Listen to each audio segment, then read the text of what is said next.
In the remote, snowy town of Pontypool, located in Ontario, Canada, the daily operations of the local radio station take an unexpected and terrifying turn.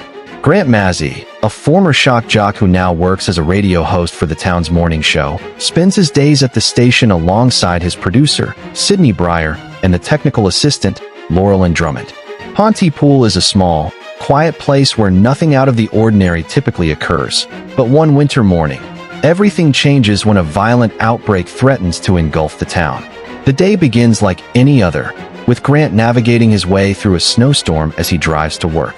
However, his routine is interrupted when he encounters a strange, underdressed woman standing in the middle of the road. She appears to be lost in the storm, and when Grant calls out to her, she eerily repeats his words, disappearing into the blizzard. Disturbed, Grant continues his journey to the station, but the encounter leaves him unsettled. Upon his arrival, Grant's abrasive on-air personality begins to clash with Sydney's more professional demeanor, creating tension among the group. As the morning progresses, their routine takes a dark turn when Ken Loney, a reporter stationed on a nearby hill, calls in with disturbing news. He reports that a riot is breaking out at the office of Dr. Mendez, a local physician. The scene he describes is one of utter chaos, with people fighting and many being killed in the violence. The call cuts off abruptly, and the team at the radio station scrambles to verify the information. They attempt to reach other witnesses, but the connections are lost, leaving them in the dark. After a tense silence, Ken calls back, reporting that he has encountered the infected son of a well-known local citizen. This boy, whose behavior seems strange and unsettling, is mumbling incoherently. Before Ken can elaborate further, his transmission is cut off once again, this time by a jarring stream of unintelligible French. The message is clear but cryptic. The residents of Pontypool are urged to stay indoors and avoid speaking in English. They are told not to use phrases of affection, contradicting terms, or certain English words that may be triggering the outbreak. The town is placed under quarantine, and panic starts to take hold.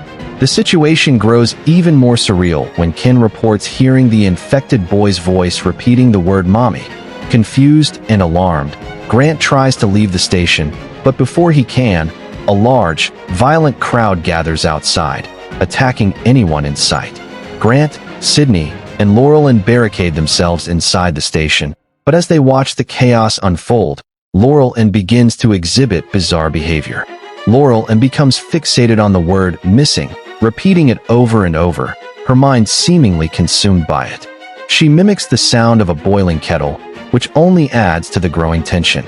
In the midst of this, Dr. Mendez arrives at the station and joins the group inside the soundproof booth. He offers an unsettling explanation for the violence that is sweeping through the town. According to Dr. Mendez, the outbreak is not caused by a typical virus, but by a strange and insidious infection transmitted through language. He theorizes that certain words, when spoken and understood, trigger the virus in the person who hears them. This revelation sends shockwaves through the group, and the reality of their situation sets in. As Dr. Mendez explains the mechanics of the virus, Laurel begins to deteriorate further. She violently slams herself against the window of the soundproof booth, ripping off her own lower lip in the process, and her bloodied face presses against the glass as she mutters incoherently. Meanwhile, Ken calls in again, this time completely under the virus's influence. His voice, now devoid of meaning, repeats the word sample. Outside the booth, Laurel succumbs to the infection, vomiting large amounts of blood before collapsing, dead. Dr. Mendez suspects that Laurel's inability to spread the virus to a new host may have been the cause of her death. As the infected horde outside grows more desperate and aggressive, Sydney takes matters into her own hands. In a bold move, she records a loop of Grant's voice saying, "Sydney Breyer is alive," and plays it over the station's outdoor loudspeakers, hoping to distract the mob. Dr. Mendez continues to experiment with the virus, repeating the word breathe, but soon begins speaking in Armenian, which seems to temporarily alleviate the symptoms. He theorizes that only English is susceptible to the infection, and that other languages, like French or Armenian, may be immune. This discovery sparks a risky plan. Grant and Sydney begin speaking in French, hoping to avoid the infection.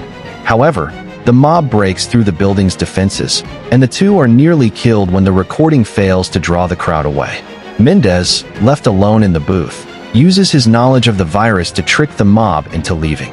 Though they briefly escape the threat of the infected crowd, Sydney begins to show symptoms of the virus herself. She becomes fixated on the word kill, and Grant, desperate to stop her from succumbing to the infection, convinces her that the word kill now means kiss. He persuades her to repeat the phrase over and over, and with each repetition, her symptoms start to fade. With their newfound understanding of the virus, Grant and Sydney return to the airwaves, determined to help anyone who may be listening and infected. They begin broadcasting a series of nonsensical, non-contradictory phrases that will confuse and disarm the virus's grip on listeners. As the authorities attempt to shut down the broadcast, Grant and Sydney persist, believing that their strange and confusing language may be the only way to save others. As the situation outside grows more dire, the pair share another kiss in the soundproof booth, their last act of defiance. The film ends with a chilling sequence of audio vox pops playing over the credits, reporting that the virus is continuing to spread despite the quarantine. This is followed by a post-credit scene that shifts the tone dramatically, presenting a black and white image of Grant and Sydney in a stylized, Far Eastern environment. As Grant speaks of a plan to escape, the image slowly transforms into color, hinting at the possibility of survival beyond the confines of Pontypool. Pontypool offers a unique and innovative twist on the zombie genre, focusing on the idea of language as the virus's medium of transmission. This cerebral approach to horror sets the film apart from others in the genre, as it relies less on gore and more on the psychological horror of an invisible, communicative virus.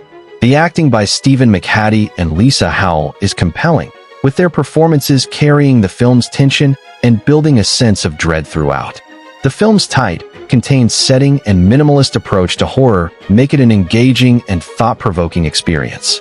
While Pontypool may not be remembered as a timeless classic in the horror genre, it stands out as a memorable and refreshing film.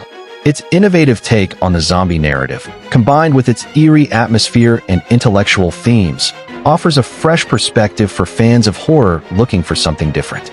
By exploring language's power in a world teetering on the brink of collapse, Pontypool becomes a film that lingers in the mind, challenging viewers to rethink the boundaries of the genre. It's a film worth watching this video.